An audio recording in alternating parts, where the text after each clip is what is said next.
Empire Stadium attending the 5th and the greatest of the British Empire and Commonwealth Games. 652 athletes from 24 nations have gathered here.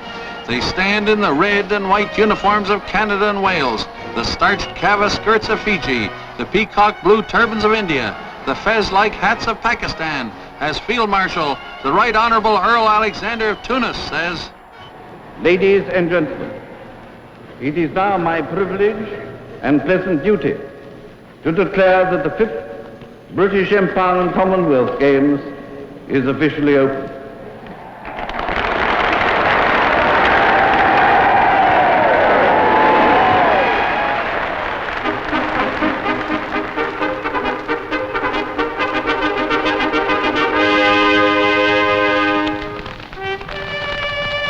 Pigeons, traditional symbol of freedom, soar aloft on 600 eager pairs of wings.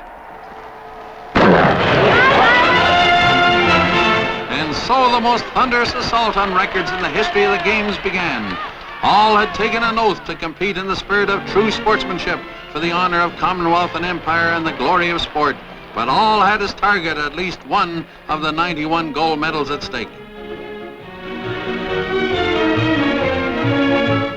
At Empire Pool, the high tower held particular interest. Somehow it always awed me to see a girly-looking girl diving from 40 feet, the height of a 4-story building, down into 16 feet of water, yet emerge with a smile, radiant as that of Australia's Barbara Macaulay, Queen of the High Tower.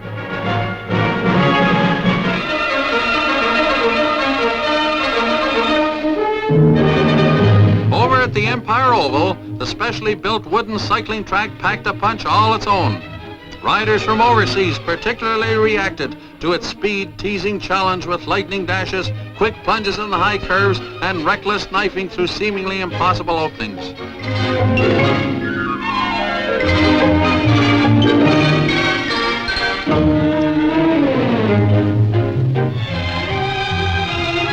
Fencing was as picturesque as in the days of knighthood, though modernized with electrical recording devices.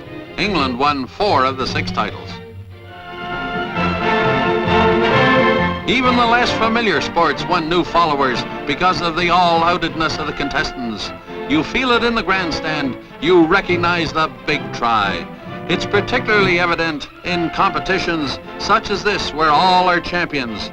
Champions from one country facing those of another. A challenge indeed to inspire that last ounce of effort. It is something in the athletic body that allows explosions of directed energy. It is there, plainly, in the twisting, straining high jumper as he leaps higher than himself. It was there in Ken Willemhurst of England when he broad jumped to a new record. It was there in grueling hurdles where, to win, runners must not only run all out, but shave off precious split seconds by clearing the hurdles as closely as possible. And so the drama of brain and brawn continued, building up an interest day after day through 7 days of thrill-packed competition.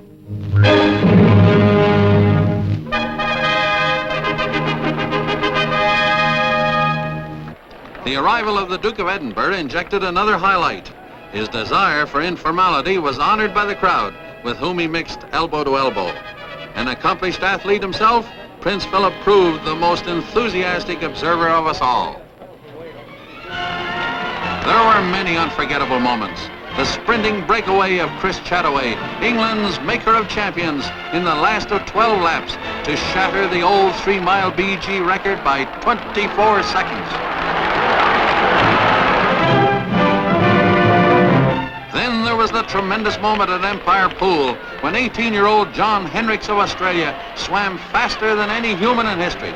Here he is in the 110-yard stint, 0.3 of a second less than the world's record.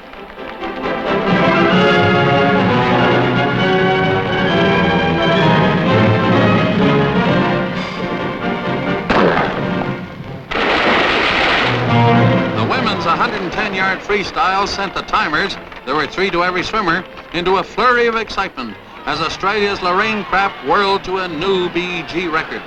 Later, in the 440-yard freestyle, she chopped a whopping 15 seconds off that record as well. and that's Lorraine on the right. George Nichols, one-man team from Barbados, drew new fans to the big weightlifting show at Exhibition Gardens with a new world record in the lightweight press.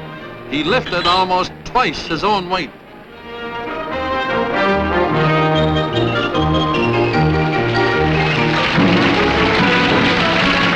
All three judges liked it.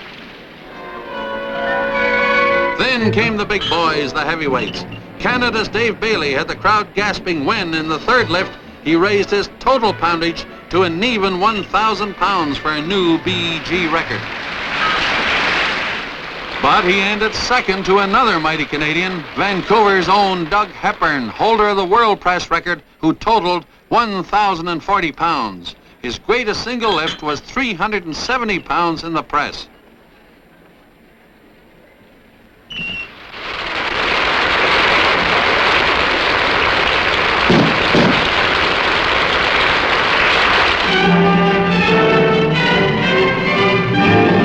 In the way of major upsets, the most exciting by far was the one in the Vedder Canal when the underdog Canadian 8, made up of rowers from the University of British Columbia and the city of Vancouver, defeated England's best. The English had taken an early lead, but Canada drew even at the 500-meter mark and ended with a decisive 3 lengths for the first Canadian 8-hour gold medal in the 24-year history of the Games.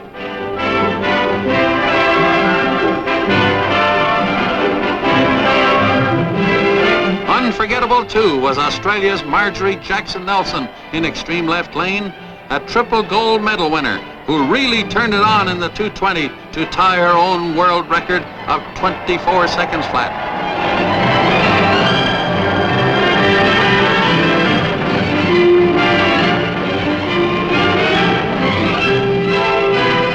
Meanwhile, the pole vaulting tension was mounting in intensity, and the royal visitor, obviously enjoying himself immensely, paused in the infield for a close-up look and saw a new BEG record set by Geoffrey Elliott of England. Then, raw courage unstripped of glamour with the exhausted marathoner Jimmy Peters of England. He had done 25 miles faster than any human ever. He was only 3/4 of a lap away from carving 10 unbelievable minutes off the previous world record. But exhaustion was eating away at his limitless well of courage as the crowd stood hushed. In 15 minutes he crawled or stumbled only 200 yards, but officials stopped him with half a lap to go.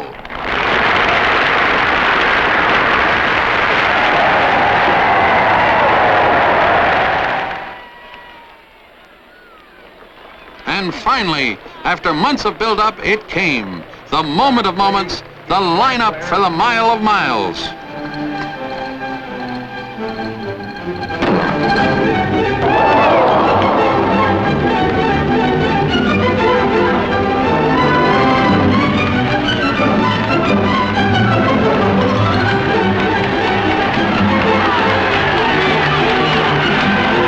Only for a part of the first of the 4 laps around Empire Stadium did Australia's John Landy and Britain's Roger Bannister remain with the pack. Then Landy broke and Bannister with him.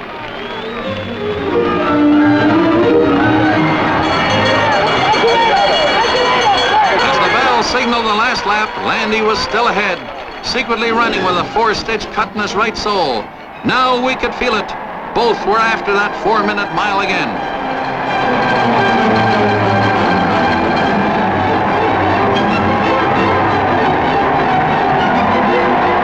Came with only 100 yards to go as Landy looked back over his left shoulder for Bannister, and Bannister broke around his right.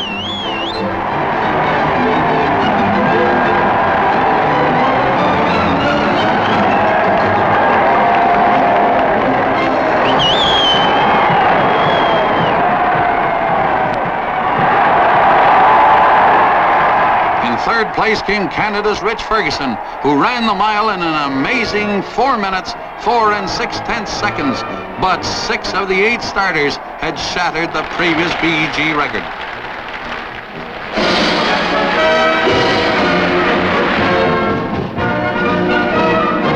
And so, Prince Philip brings the 5th British Empire and Commonwealth Games to a close. England ended first, Australia second, and Canada third. And the athletes from the 24 countries had made a shambles of the records, breaking 57 of them. Yes, it had been a whale of a party.